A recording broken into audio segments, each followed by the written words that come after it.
Nós estamos falando com vocês que no quarto século, com a união de parte daquela congregação, uniu-se ao Império Romano, passou a receber ali a bênção de Constantino e assumiu com ele um compromisso de banir do meio todo o judaísmo que ela possuía.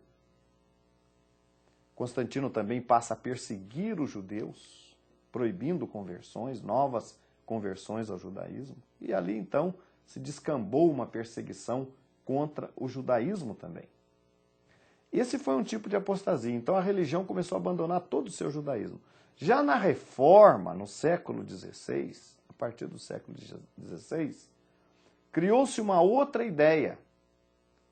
Como Roma, a religião romana, se apegava muito às obras, substituiu aquelas práticas judaicas por outras práticas, já a mensagem protestante era de que a salvação não era por obras. Na verdade, a salvação nunca foi por obras. A salvação sempre foi pela graça de Deus. Mas o que aconteceu? Passou-se então a desenvolver uma teologia contrária à obediência a Deus. Tudo aquilo que é lei, tudo aquilo que é obediência, passou a ser abominável. Não é? Na verdade, Roche, o protestantismo acabou desenvolvendo esse outro lado teológico aí, que lança por terra todos os mandamentos do Eterno. Exato. Quando nós estamos perguntando para você aqui o que é nova aliança para você, porque o que nós estamos vendo hoje, nos desculpe, eu sei que você é uma pessoa sincera e o nosso desejo é que você seja alcançado pela misericórdia do Eterno. O que nós vemos hoje não tem nada a ver com a nova aliança profetizada por Jeremias, por Ezequiel, por Joel e praticada nos dias de Yeshua Jesus. Não tem nada a ver. Não é isso?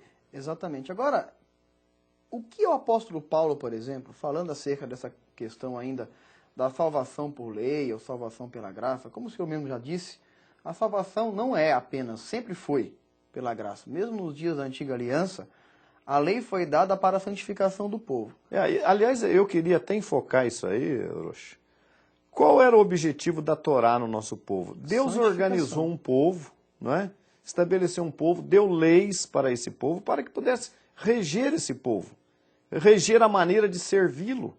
Não era para salvar as pessoas, é para que as pessoas se comportassem como povo do Eterno. Exato. E Deus não mudou. Na nova aliança, pelo contrário, o objetivo da nova aliança é ter a lei, a Torá, nos corações das pessoas. Exatamente. E quando as pessoas transgrediam essa lei, o que elas faziam?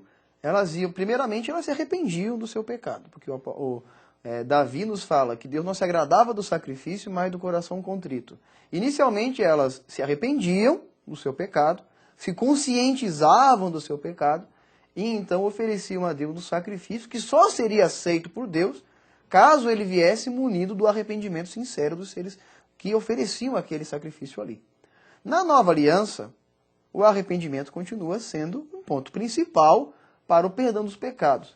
E o sacrifício? A diferença é que na nova aliança, o sacrifício recai sobre o sacrifício de Yeshua, que morreu por nós e se tornou sacrifício perfeito para remissão do nosso pecado. Isso consiste a graça, no fato de nós hoje temos nossos pecados perdoados através do sangue de Yeshua HaMashiach. O próprio Yohanan, João Batista, ele disse, né?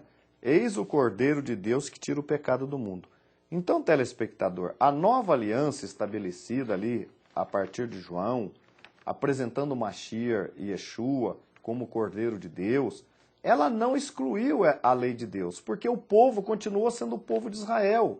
A congregação israelita é o povo de Israel que aceitou a Yeshua. Então, o que nós estamos vendo hoje não tem nada a ver com nova aliança. Na verdade, Roche, Yeshua foi contra a lei. Você veja bem, o que se vende hoje é uma imagem de Yeshua, Jesus, contra a lei, contra a Torá. Paulo, então, Shaul Rachali, então, é considerado o apóstolo mais contra a lei. Seria isso verdade? Nós poderíamos, examinando os escritos, Ketuvim e Netzarim, os escritos da Brit Hadashah, encontrar nesses escritos provas de que Yeshua, de que Shaul HaShalir eram contra a lei, o cumprimento da Torá, uma vez que eles continuavam sendo o povo de Israel? De maneira nenhuma, muito pelo contrário. Inicialmente, leitor, eu quero que você recorra a Mateus, Evangelho de Mateus, capítulo 5, verso 17. Ele nos diz claramente, palavras do próprio Messias, dizendo o seguinte: não penseis que vim revogar a lei e os profetas, não vim revogar, vim para cumprir. Porque em verdade vos digo que até que o céu e a terra passem, nem um i ou um tio, né? Isso falando em termos hebraicos, né? Jamais passará da lei até que tudo se cumpra. Algumas versões dizem, nem um tio ou um J se omitirá da lei. Ou seja, nem uma letra sequer se omitirá da lei. E ele continua dizendo: aquele, pois, que violar um desses mandamentos, posto que menores, e assim ensinar aos homens, será considerado mínimo no reino dos céus. Aquele, porém, que observar e ensinar, este será considerado grande no reino dos céus. Em outra versão, linguagem de hoje, ele diz: eu vim para trazer o seu sentido completo. Ou seja, Yeshua disse que não veio abolir a lei ou os profetas. Ele veio, muito pelo contrário, dar o sentido do entendimento desta lei através da concessão de Ruach HaKodesh. E Yeshua veio trazer isso. E há quem diga ainda, Rosh, por exemplo, uma coisa que as pessoas dizem aí, é que Yeshua era contra a minuciosidade do cumprimento da lei dos fariseus. E Yeshua era contra a hipocrisia dos fariseus. Ele não era contra o fato dos fariseus cumprirem os mandamentos. Muito pelo contrário. Ele fala em Mateus 23, 2 e 3, o seguinte: na cadeira de Moisés se assentaram escribas e fariseus. O que ele disse? Ida, fazei e guardai tudo quanto eles vos disserem. Aí ele conclui: porém, não imiteis as suas obras, porque dizem e não fazem. Mas você veja bem uma coisa, a gente está vendo aí que Yeshua não era contra a lei. Aliás, se Yeshua fosse contra a lei, ele teria morrido por essa causa. Ele não morreu porque ele era contra a lei. Nunca puderam provar nada que ele fosse contra a lei. Ele morreu inocente. Ele morreu inocente. Né? Ele não pecou, nunca pecou, morreu inocente. Não porque ele fosse contra a lei. Se ele fosse contra a lei, se ele se levantasse contra a lei, ele já teria um motivo para ser morto, não crucificado, mas apedrejado. Né? Exatamente. Mas ele nunca se colocou contra, está aí a prova. Né? Agora, outra coisa, por exemplo, Yeshua estava presente nas festas, estava presente no templo, estava presente nas sinagogas. No sábado, ele frequentava as sinagogas, no Shabat, como era costume do nosso povo, sábado estar estudando a Torá. Então, as mulheres que seguiam Yeshua em Lucas 23, 56, por exemplo, você vê que aquelas mulheres, assim, e guardaram o Shabat conforme o mandamento. Exatamente. Aquelas mulheres estavam ali dia a dia junto com Yeshua. Se Yeshua tivesse ensinado contra o Shabat, contra a lei, né, já que era a nova aliança, aliás, eu gostaria que você lesse aquela passagem que ele fala que este é o sangue da nova aliança, que prova que ele estava vivendo o tempo da nova aliança. Se Yeshua tivesse ensinado os seus discípulos, olha, na nova aliança não tem mais que guardar a Torá, não tem mais que guardar o sábado, por que aquelas mulheres guardaram o sábado conforme o mandamento? Se Yeshua tivesse ensinado. É óbvio que Yeshua nunca ensinou isso. E depois os seus discípulos, os seus emissários, os seus enviados, seguiram guardando normalmente o Shabat e toda a Torá. Exatamente. Vamos ver aí o Mateus, texto que fala da nova aliança. Exatamente. Mateus 26, verso 28, diz: porque isto é o meu sangue. Isso quando Yeshua levantou o cálice na última Páscoa que ele celebrou com seus discípulos. Isto é o meu sangue, o sangue da nova aliança, derramado em favor de muitos para a remissão de pecados. O apóstolo Paulo, confirmando isso, no versículo 25 do capítulo 11 da sua carta aos Coríntios, ele diz: porque por semelhante modo, depois de ver ceado, tomou também o cálice, dizendo: este cálice é a nova aliança no meu sangue, fazei isto todas as vezes que beberdes em memória de mim. Confirmando então que Yeshua veio realmente trazer a nova aliança. E que nós estamos vivendo o período da nova aliança com Yeshua. Agora, o escritor de Hebreus fala que ele é mediador deste período, desta nova aliança. Vamos ver, Hebreus. Por isto, ele é o mediador da nova aliança, a fim de que, intervindo a morte para a remissão das transgressões que havia sobre a primeira aliança, recebam a promessa da eterna herança aqueles que têm sido Lê o 16 chamados. também, por favor. Porque onde há testamento, aliança, necessário que intervenha a morte do testador. Sabe um detalhe interessante que eu noto aqui?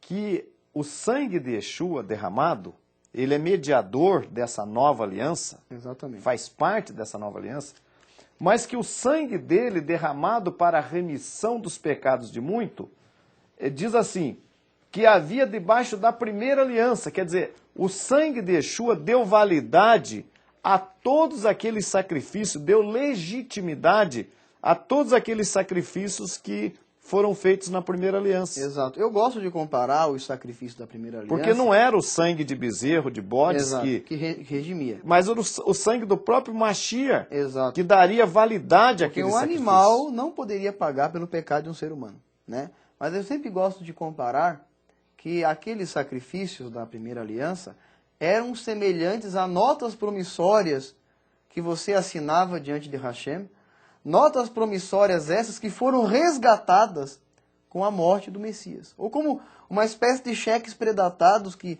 se dava ao Eterno, dizendo, olha, haverá de vir um que resgatará todas essas dívidas que eu tenho diante do Eterno. Aquele sangue do animal era apenas um sinal que apontava para o sacrifício do Messias. Por isso que eles eram cheios de simbolismo que apontam para a morte de Jesus. Agora, amigo telespectador, Yeshua enfatizando diz, né? Antes que o céu e a terra passe, nenhuma letra se omitirá da lei. Eu pergunto, o céu e a terra já passaram? Claro que não. Quando Moshe deu a lei de Deus ao povo de Israel, ele disse, Deus disse através dele, eis que eu tomo como testemunha diante de vós o quê? Os céus e a terra. Foi por isso que Yeshua usou o mesmo argumento, os céus e a terra. Porque os céus e a terra são testemunho da continuidade da lei. Porque Deus falou, o céu e a terra, a lua e as estrelas, são testemunhas entre mim e vocês da guarda dos mandamentos. E Yeshua falou, antes que o céu e a terra passe, nenhum tio e um jota se omitirá da lei. Porque elas são testemunhas de que ela é eterna. Ok?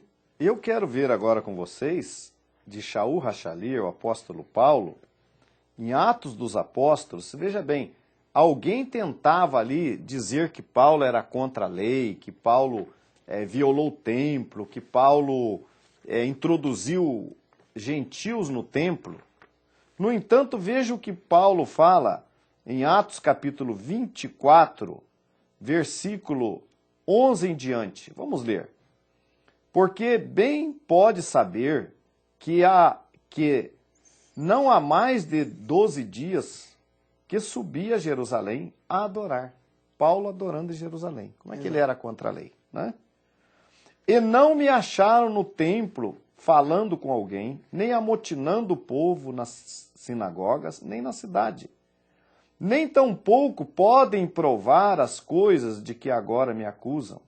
Mas confesso-te isto, que, conforme aquele caminho que chamam seita, assim sirvo ao Deus de nossos pais, crendo tudo quanto está escrito na lei e nos profetas. Como é que Paulo era contra a lei? Veja bem, eles estavam tratando aqui de condenar Paulo, de levar Paulo à morte. E o argumento é que ele era contra a lei, contra o templo. E Paulo entra se defendendo de que essas acusações eram falsas, eram infundadas. E ele afirma, olha, crendo em tudo quanto está escrito na lei e nos profetas. Paulo cria em tudo, telespectador, que estava escrito na lei e nos profetas. Muito cuidado com essa teologia que pretende lançar a lei do eterno por terra, com esses argumentos fracos de que quem guarda os mandamentos do eterno está buscando salvação por obras. Negativo. A salvação é e sempre foi e sempre será pela graça do eterno nosso Deus. E a lei foi dada, telespectador, para nos santificar, para nos separar dos demais povos, para nos separar das nações que têm os seus deuses. A lei foi dada para a nossa santificação, não é para a salvação, mas é para nos separar, para nos santificar. E eu quero ler mais um versículo aqui ainda, que se encontra em Atos capítulo 21, que diz o seguinte, versículo 20. E ouvindo eles glorificaram ao Senhor e disseram-lhe, bem vês, irmão, quantos milhares de judeus há que creem, e todos são zelosos, zeladores da lei. Olha do que estava formada a congregação do primeiro século.